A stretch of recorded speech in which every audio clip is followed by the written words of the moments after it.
Hello, everybody. It's your girl, CJ. Still talking about Epiphany. Welcome to CJ's Inspirational Corner. Thank you for showing up. We're still talking about Epiphany. The next step is once you have the Epiphany, we talked about that moment in time when your life changed forever. And so you might be all excited about it, and you probably are, I was excited about it, because when you have an epiphany, things have to change. Things will change. You will make different decisions. You will show up differently. You will move in the world as a different human being.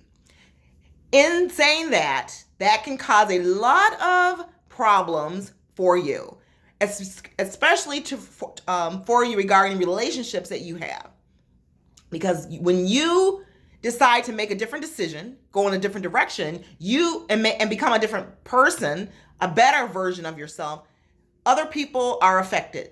Relationships change, your decisions change, how you show up in the world changes, and a lot of people can become fearful of change, of your changing, because perhaps they are afraid that you will not love them anymore, that they will not be a part of your life, or on the other hand, that they can't use you anymore. They can't abuse you anymore. That you will have strong boundaries.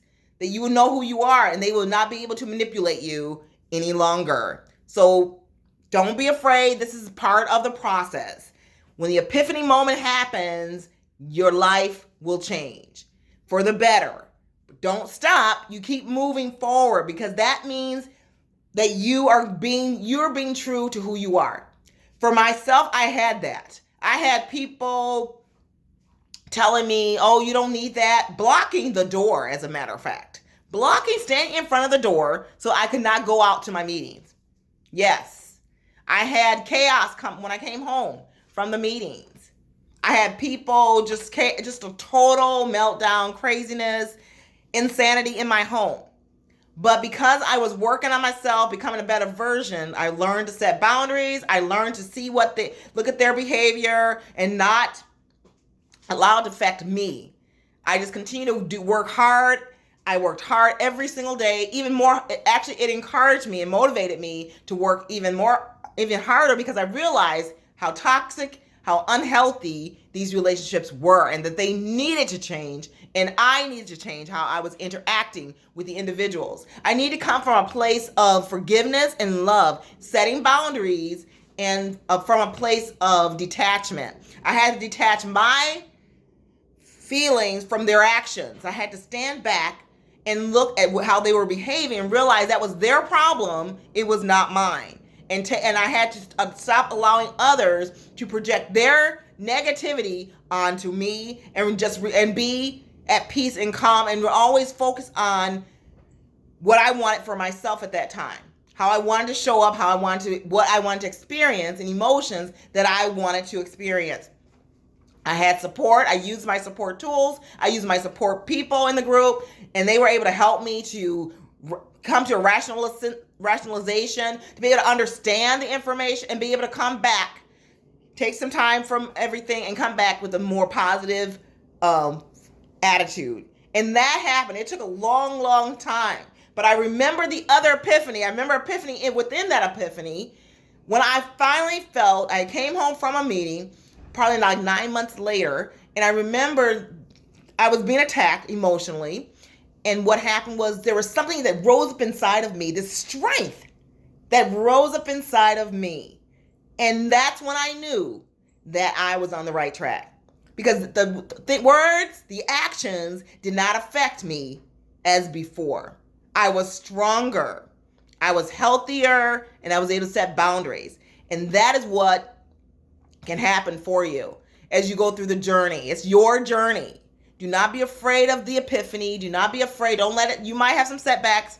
Get back up, dust yourself off, and keep going. Because on the other side of that journey is freedom. On the other side of that journey, you will find peace in the middle of chaos. On the other side of that journey, you're going to find yourself. You're going to know who you truly are. And you're going to live authentically and unapologetically in your life. And others will have to accept you, or not. And you're going to have to let some people go as you become healthier emotionally and spiritually.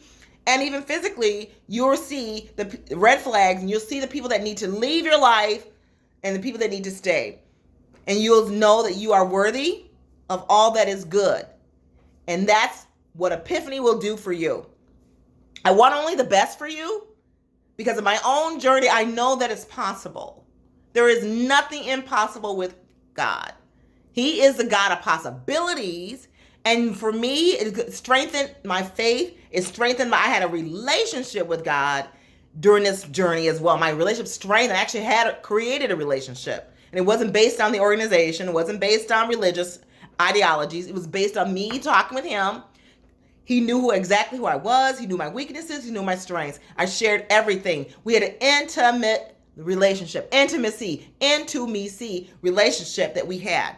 And therefore, nothing that anyone else could say about me affected me because I knew what he thought about me. And that was more important than anything. And I knew that we had this great relationship.